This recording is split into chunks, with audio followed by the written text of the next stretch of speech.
heroes in that way, always. And it looks like we're officially live. Welcome to another episode of the Uncensored Entrepreneurs. Today we have our special guest, Tony Ferraro. He's an experienced entrepreneur, CEO, and business and life strategist.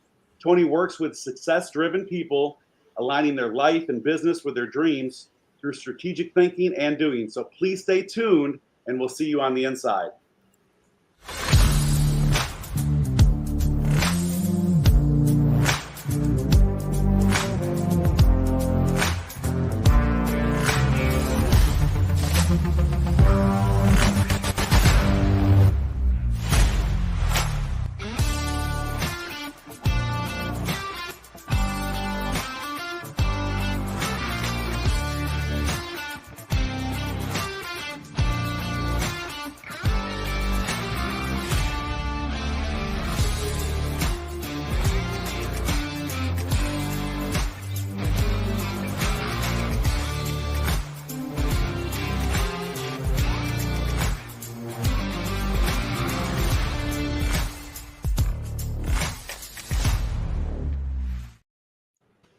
And we're back. Welcome to Uncensored Entrepreneurs.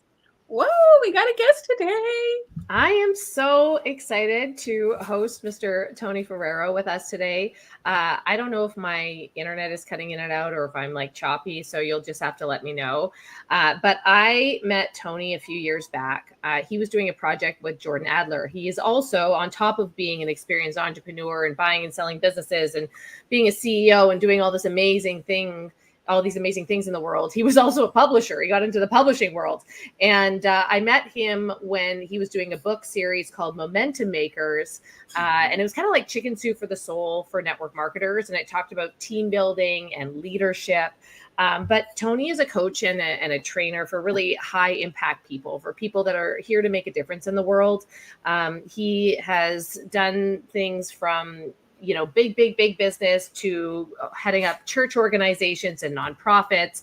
And his story is really interesting, how entrepreneurship kind of evolves. And I think that we all think it's going to be one way and it turns out another. And the opportunity for us is endless. And so it's just a matter of walking through different doors.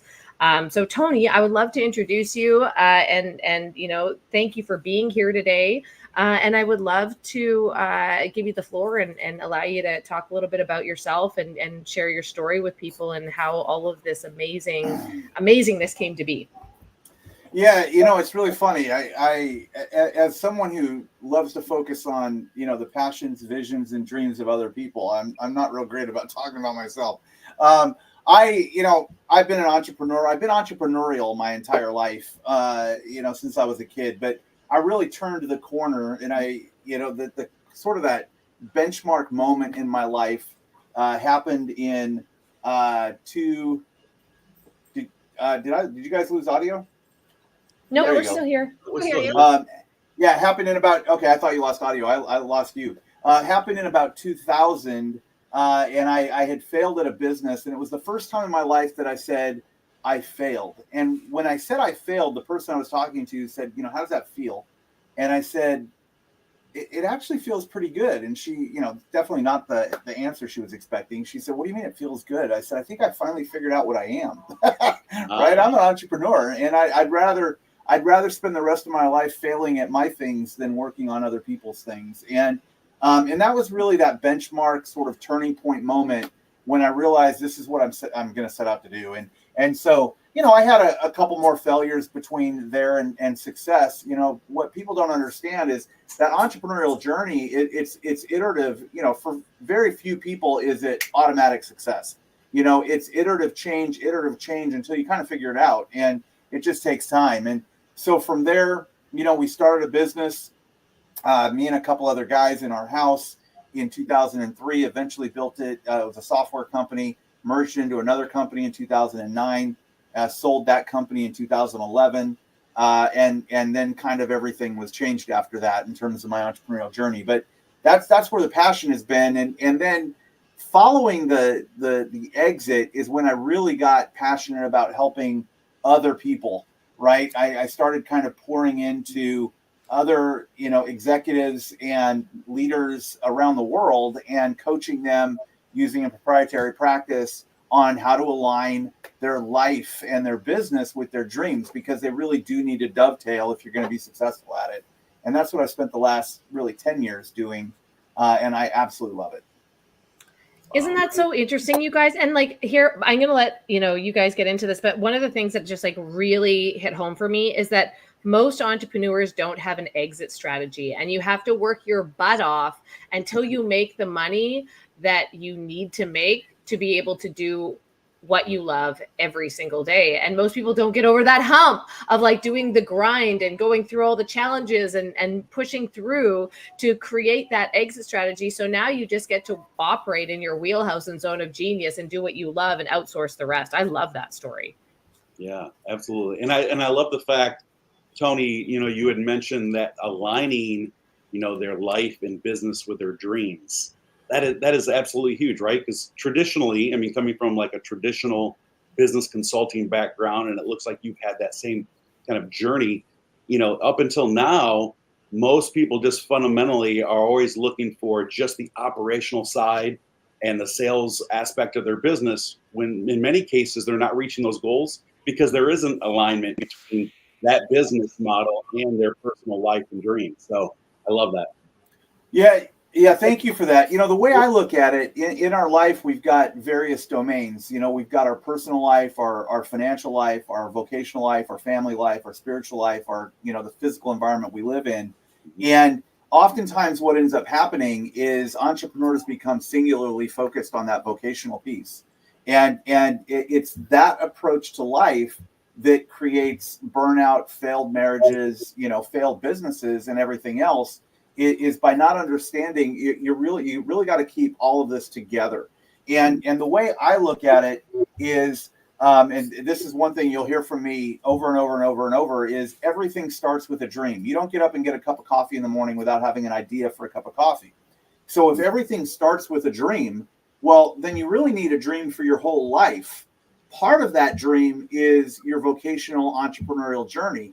But the rest of that dream is everything else I talked about a moment ago, right? And if you don't understand how those fit together, that's where the balance occurs. It's not balancing your time and your effort between your domains. It's making sure you've got proper perspective on how they fit together and the importance of all of them in the bigger picture, and not losing sight of all those other domains because you get sucked into that entrepreneurial journey, which happens 99 times out of 100 for people. Oh, Wow.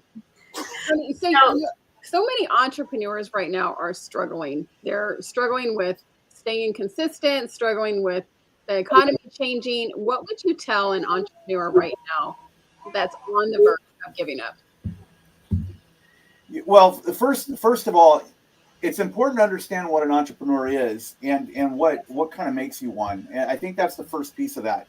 A lot of people think because they have a clever idea that can sell a lot, that makes them an entrepreneur. That does not make you an entrepreneur. Entrepreneurs know how to solve problems. And what it means to solve problems is to actually deliver a solution on the other side of your idea. And it's a solution that the market is ready for and wants and is repeatable and scalable, right? So that's what actually turns you into an entrepreneur as opposed to an opportunist. And so that's the first thing, is there's a lot of people that are pursuing what they think is an entrepreneurial journey, but it's really an opportunistic journey. And that's where a lot of your frustration hits. Now, the reason I say that, in order to answer your question, is this: it all comes back to the dream.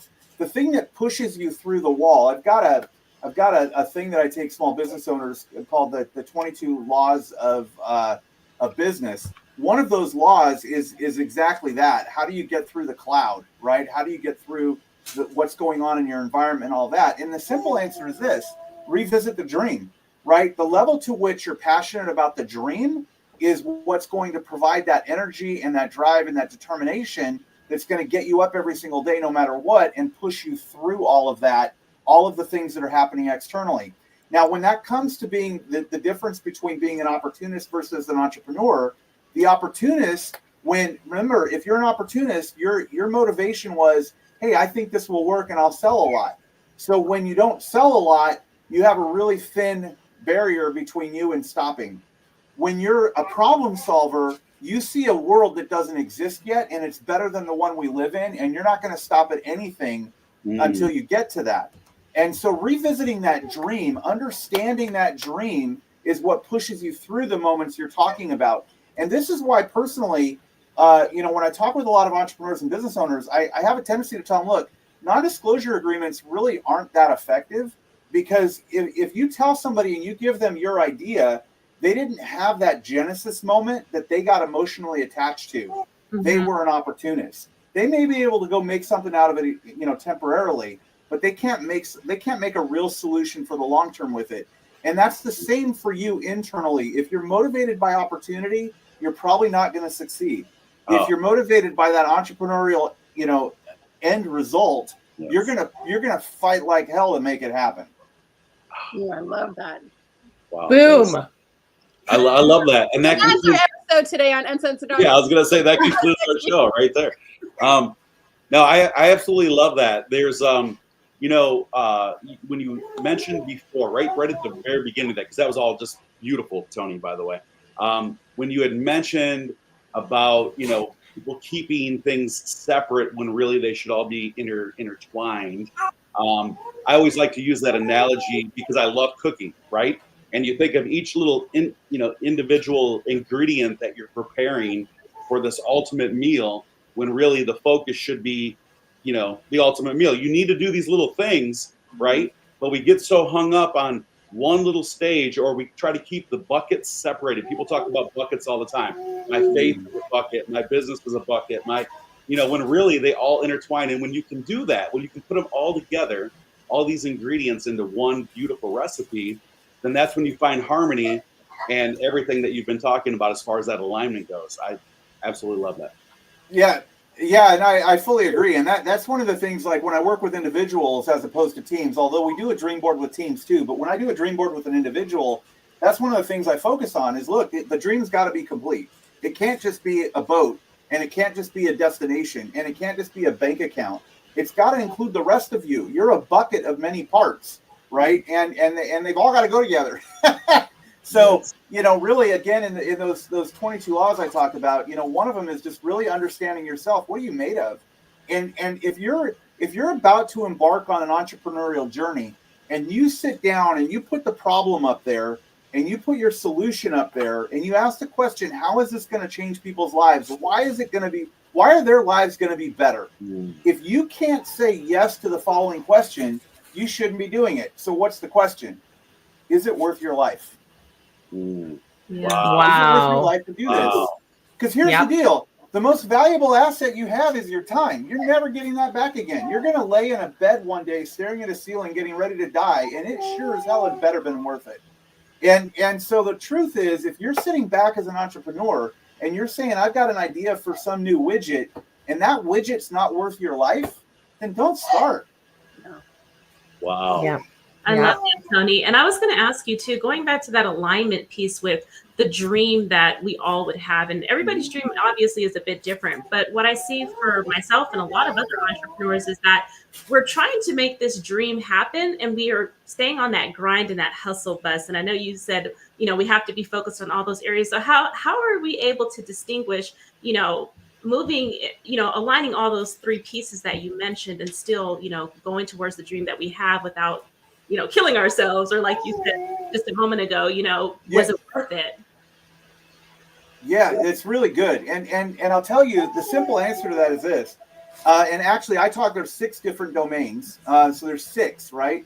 And typically, if somebody asks you, what's the dream for your life, you tend to have a single answer for that. And it's typically stuff oriented.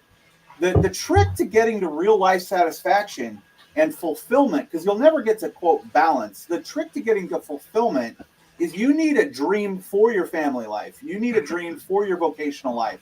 You need a dream for your financial disposition, your spiritual life, the area you live in, and your personal life, which is your physical, intellectual, emotional, and spiritual component.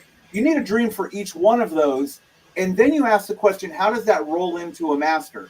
Now, once you've got that, that becomes really your template. Okay, this is my template. Now I'm asking the question, what I'm about to embark on, or what I'm about to do, how is it going to impact that? Because if what I'm about to do doesn't get to that, then I shouldn't be doing it. And one of the other things I kind of go through, I won't go through all 6 right now, but I've got the 6 stages of strategy. The first 3 are strategic doing, the second 3 are strategic the first 3 are strategic thinking, the second 3 are strategic doing. The first part of strategic doing is discipline, knowing your absolute yes to the exclusion of everything else you do. And so when you say that this is my absolute yes, and now I want to do this, I could do this, I might do this, or this is an idea, you've got to ask it and test it. How is it going to impact this ecosystem over here? If it's going to be a negative impact and take this ecosystem from a green to a red, it's a no for me. It doesn't matter how opportunistic it is. It's a no because it's disrupting the most important thing that I have, which is my whole life plan. I love that. Ooh, that is good. Woo. Yeah. It's important to have that holistic view, right? That holistic view, because money isn't everything. I mean, money makes life easier. It provides you options. But if your dream is to have children and have the freedom to be at home with them, like realize that there are sacrifices that come with building business. And, you know, sometimes you can't be totally present with your kids in those moments. And, you know, Tony and I had a conversation about this previously, you know, about the difference between how men think about business and how women think about business. And as nurturers, we come in and often, you know, we have a really hard time. You have that, you know, what they call mom guilt, where you're guilty when you're not working, that you should be working, and you're guilty because when you're with your kids, and then when you're working, you're guilty that you're not with your kids. And so this holistic view of what success actually means is so powerful, because it's not always, and you're going to go through different seasons and different chapters in your business, right? It doesn't have to be all in all the time.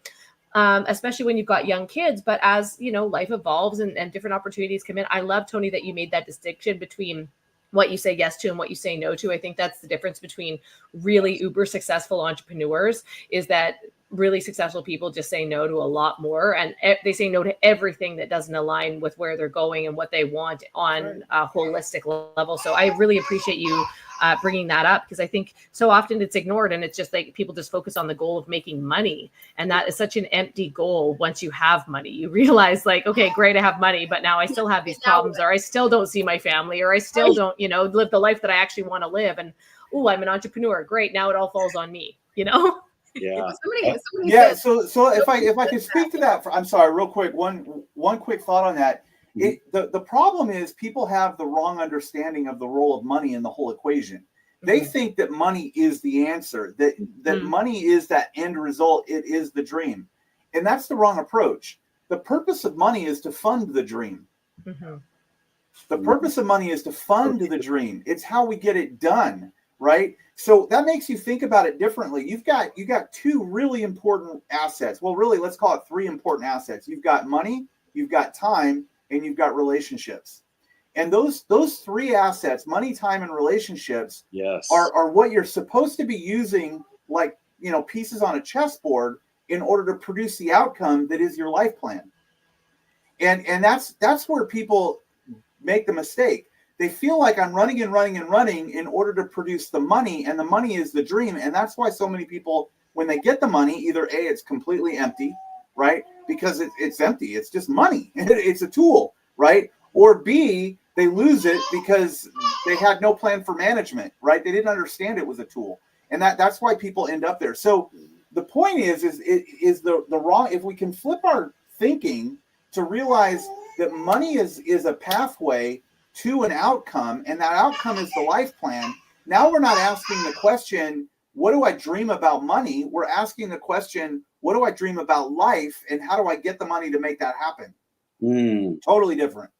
Absolutely. Absolutely. Boy, every single person that's either listening live or will be listening on any other channel in replay, that is probably the most important clip right there. Yeah. Just the pure fact, because most people don't, you know, they're already thinking, they watch a YouTube video, a TikTok video on, you know, how wealthy they can become when there is no ceiling, and they can become their own boss, an entrepreneur. And that journey, as we all know, we've all experienced, is a very, very hard journey. And I love that you basically summarized all that as, is it worth your life? Because you will go through many different trials, mindset, heart set, soul set, all those things on that journey. Is it worth your time? Is it worth relationships? Is it worth money? But the interesting thing is everyone focuses just on the dollar. And really, at the end of the day, you're right. That is just a vehicle to fund the ultimate goal, your dream, whatever it may be, right? The impact that you're having in serving, the world and your family and everyone else. I love that. That's so perfect. The other thing I wanted to just kind of bounce back to the group, Christina, you mentioned the word nurture, and I just put a little note down because I didn't want to overlook the fact, many times entrepreneurs, because we serve in such a big way, many of us have a component of nurturing, right? In whatever that may be. And not only with family, I have even found in my own business and life that many times on this journey, I'm a nurturer to those that I am serving, right? My clients, the community, people that I collaborate with. And that can become overwhelming too when you continue to overserve and then you find, you know what, I'm losing time, I'm losing, traceability. My goals seem to be out of alignment, as we talked about earlier. So what are your thoughts around that, Tony, just in general, throughout your successful journey? How do you balance out the effort in serving, right, versus something that's monetized and continuing to focus on that path? Well, again, it all comes back to really understanding those domains I talked about now, and your time management. Again, time is the most valuable asset you've got. You'll never get more of it. You can't get it back once it's spent. So spend it wisely, right? So if you figure every person has 12 hours a day to use towards something, and you've got other 12 hours to sleep and take a bath and whatever else. So you got 12 hours every single day. Wait, Tony, you got 7 days a week. Like you shower, we have to shower every day. Yeah, exactly. You've got 7 days a week, and you've got 4.3 weeks per month. So you've got 364 investable hours in your month. 364. Wow. So if we go back to what I said, I know that's a perspective change right there by itself, right? I've got 364 investable hours every single month. How am I? That's a tool. That's a resource. How am I going to use it? Right. So the question is now, you've got 6 domains that I talked about: personal domain, physical, intellectual, emotional, and spiritual health. You've got your vocational domain, how you produce and contribute to the world.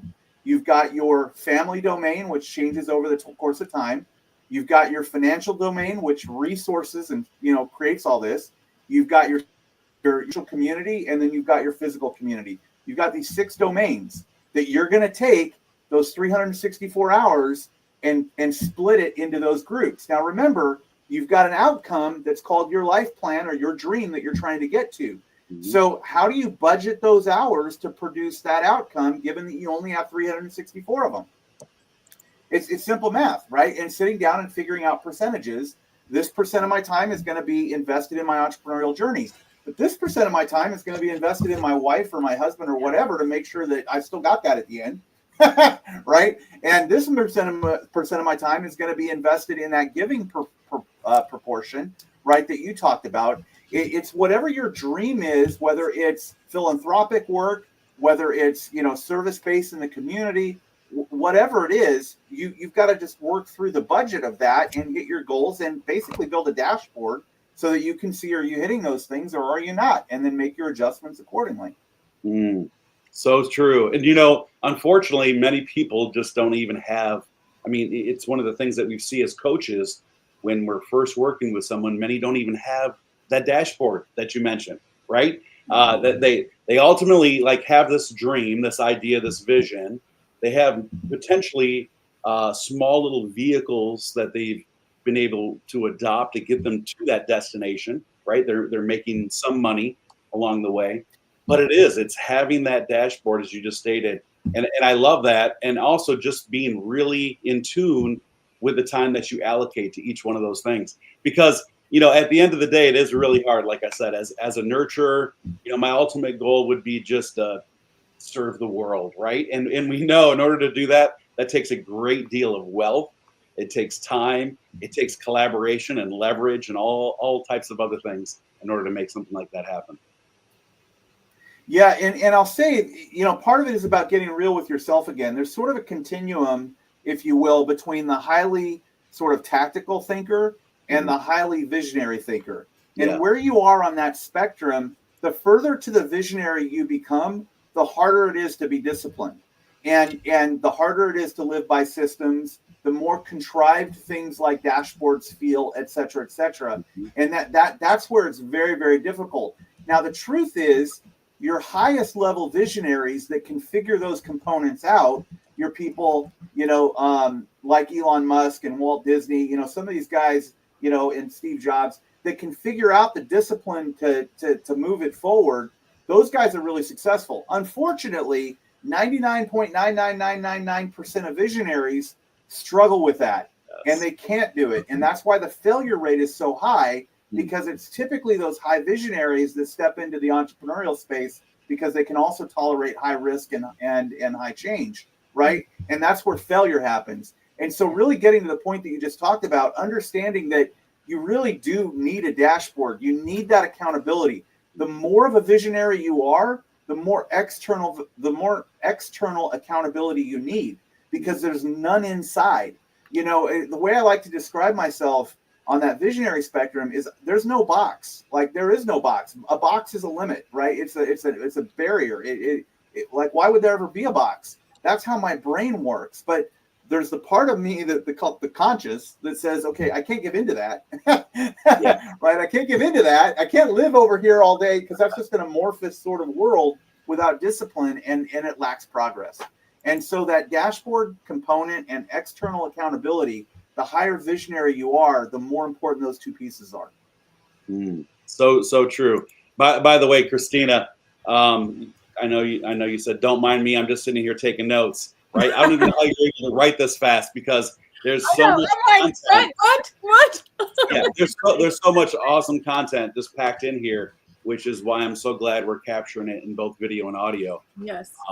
And by the way, just a quick little kind of housekeeping note. Sometimes, StreamYard does lag depending on how many different things we have going. When it does, the audio still streams.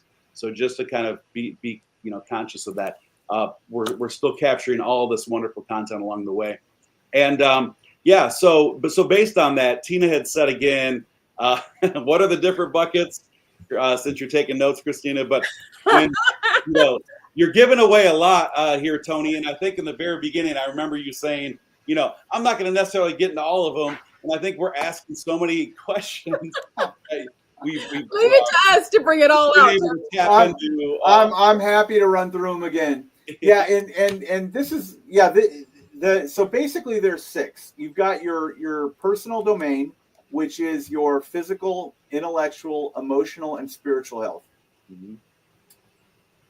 Then you have your family domain, which obviously changes over the course of life, right? Your family dynamic changes. Then you've got your vocational domain. Now, the way I describe vocation is how you contribute to the world, right? Because some people are, they're philanthropists. That's all they do, and they're able to do that. It's still a vocation, right? So how you contribute to the world. Then you have your financial domain, which is how you fund everything. And the reason I separate that out, and a lot of life coaches don't necessarily separate that out, but it gets forgotten, and it's so important. It's the infrastructure, right? By and large. Then you have your spiritual community or church, or however you want to characterize that. I characterize it as church, but nonetheless, you can do that however you like.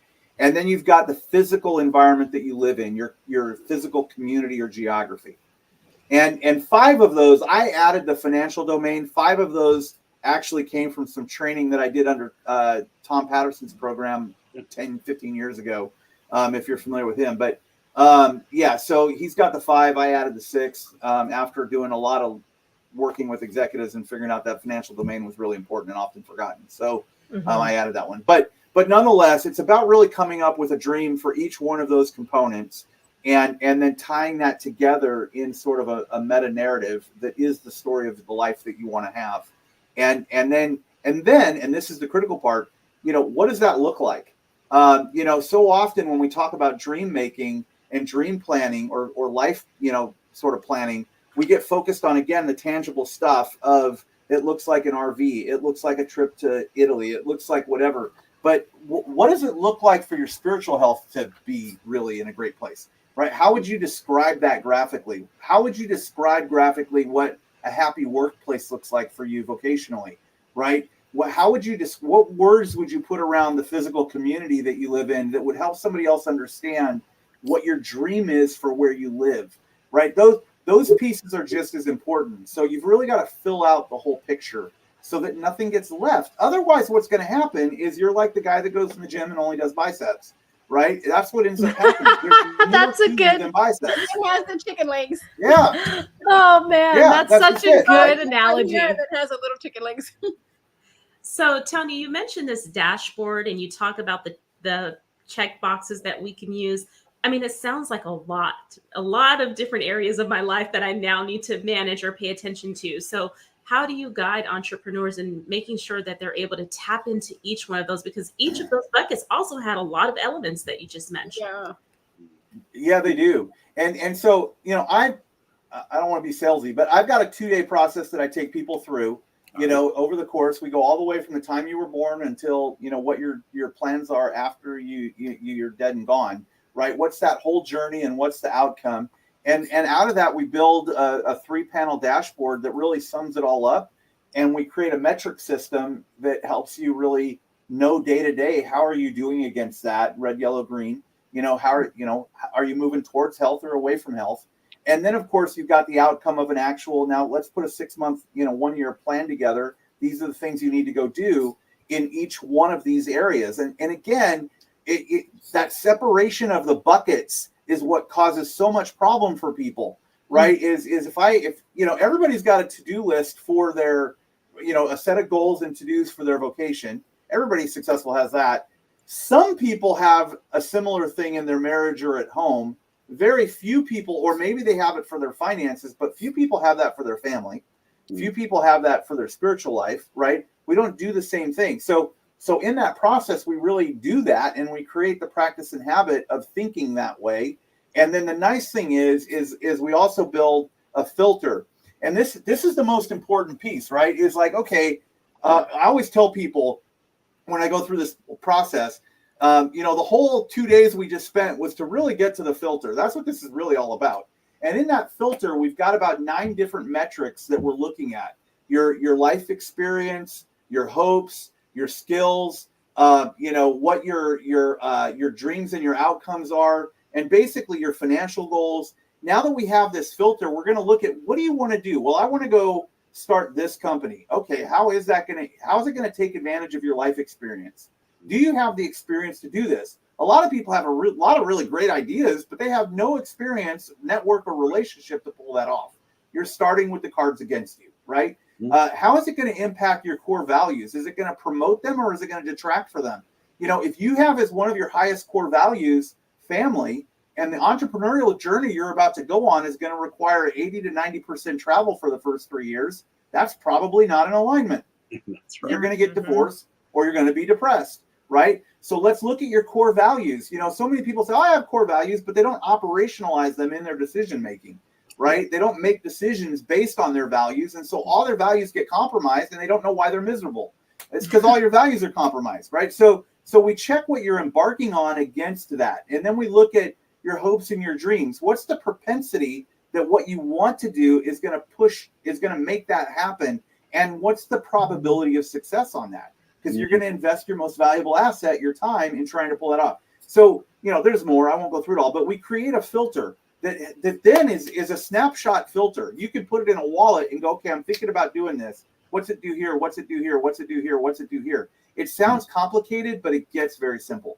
Wow. And the good news is, right, so all you visionaries that are listening in, you can reach Tony at www.tonyferraro.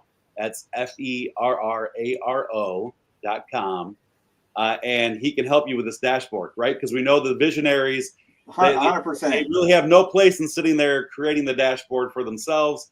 And you'd even have alluded to that earlier, Tony. You said you talked about Jobs, you talked about Elon Musk, and many other very smart individuals that have built huge organizations, legacies.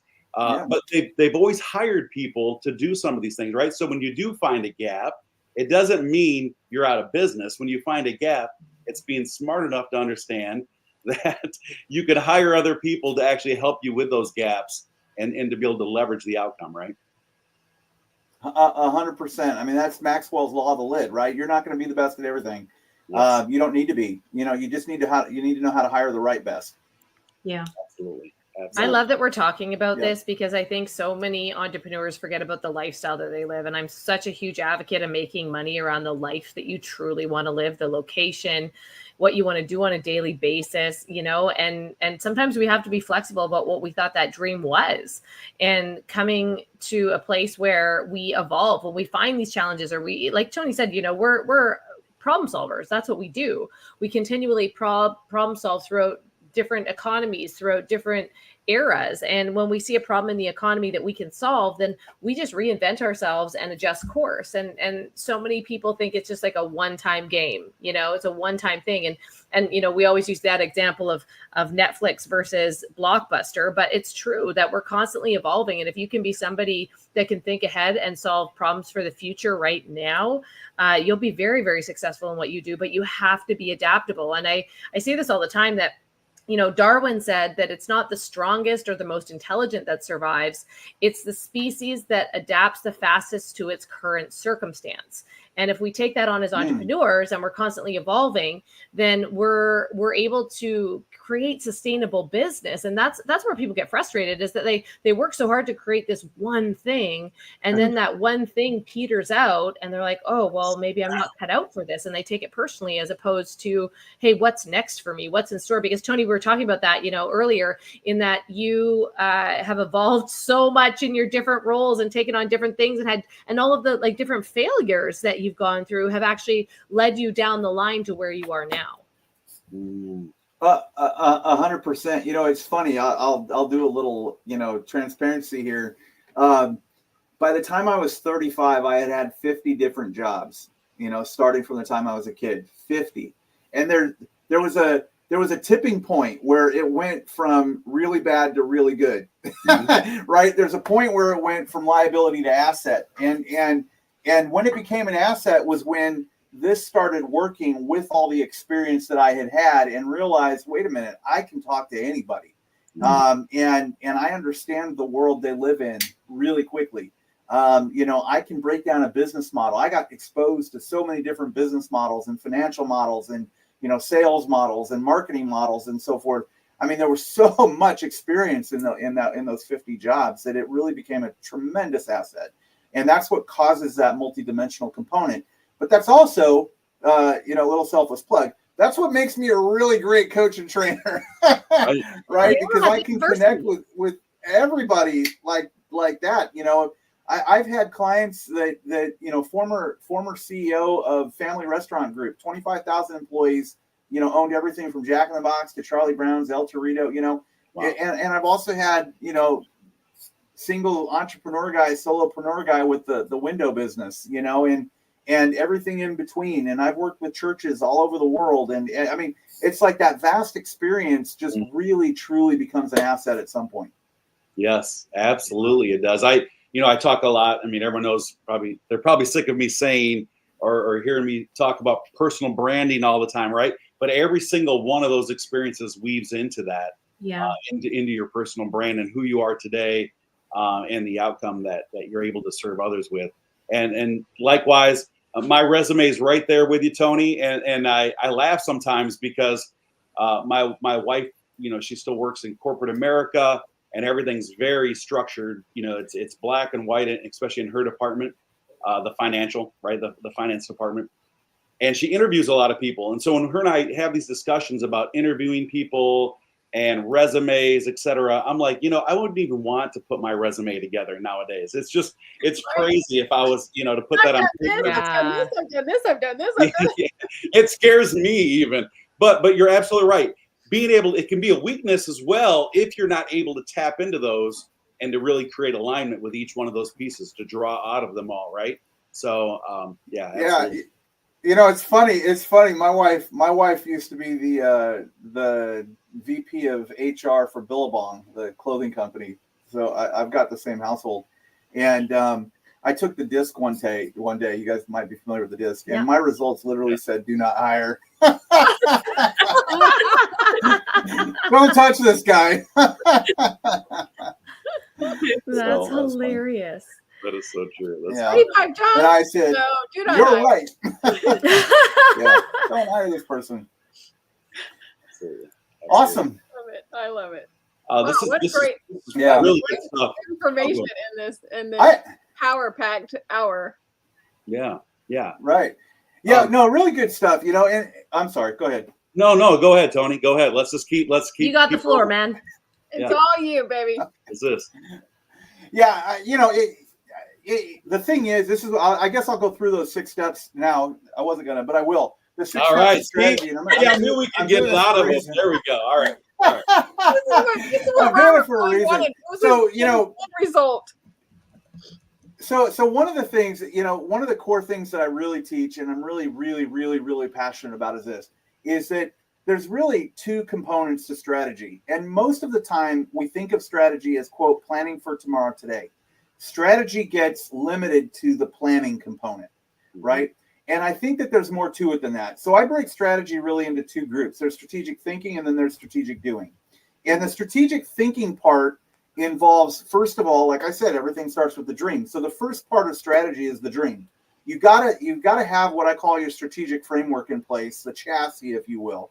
That's your vision, that's your mission, and that's your core values, right? You need to understand, you know, where you're headed, how you plan to get there, and the character you're going to have along the way, because those are the guiding principles, right? So that's the first step of strategic thinking, is really that dream component. The second piece is what I call direction, which asks the question, where am I in relationship to the dream? This is so important for young entrepreneurs, and this is where so many people fail. They don't take the time to stop and look backwards first. How did I get here? What are the tools, the assets, the life experience, and so forth I have? If this is my dream, am I properly prepared to get there?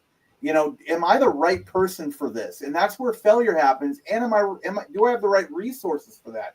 Where am I in relationship to where I want to end up? That's the direction component, the second part of strategic thinking.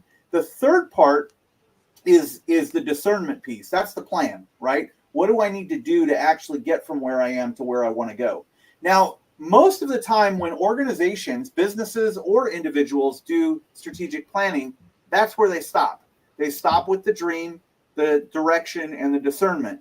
And the problem is that didn't do anything. That was a great idea session. You had some fun with a blue sky moment, but you feel really good. But where you go from here, right? And that gets into that second half, which is the strategic doing piece. The first piece being discipline that I talked about, knowing your absolute yes to the exclusion of everything else. The second component, or number 5 in the list, is drive. Right? 2 things have to happen for a car to move. You got to have gas in the tank, and it's got to be engaged. You've got to answer that for yourself as a business leader. How are you going to stay engaged with your idea? This gets back to what Tina had asked me earlier. How are you going to stay on the path? How are you going to put fuel in your tank when there isn't any fuel left? Right? What are you going to do to keep that full? And then you get into the last part, which is delivery. And delivery is, you know, telling people broadly and regularly how you're doing at accomplishing your goals. Celebrate those wins. And there's a big reason for this. You know, a lot of people are very shy. We start out on an entrepreneurial journey often with, you know, some kind of imposter syndrome because we haven't proven it out yet. Absolutely. So we don't even tell people when we're winning along the way because we haven't gotten to the end result and we're not fully convinced inside of our heart that anybody cares what we're doing. And so we don't tell anybody. So we're not celebrating those wins. Guess what? Those wins are fuel for your own fire. But more important than that, when you know you've got 6 steps to get to the end, and you tell people you're on point 4, and you say, hey, I did this, and I'm so excited about where I'm at. I'm just telling you, they're all going to ask you the same question. What's next? Right? Yeah. So you're building in self-accountability when you tell people how you're doing on the journey. You're moving yourself forward by involving your community, right? So here's why I brought that up in all of this. That whole exercise, right? All those different parts of strategy, if you will, if you can get focused every single day on asking yourself, what is my dream? Where am I in relationship to it? What's my plan for the next step? What am I being distracted by anything? How do I stay on course? how am I going to put fuel in my tank today? Because I don't have any. I'm waking up. I'm feeling the doubt. I'm feeling what everybody's telling me around me.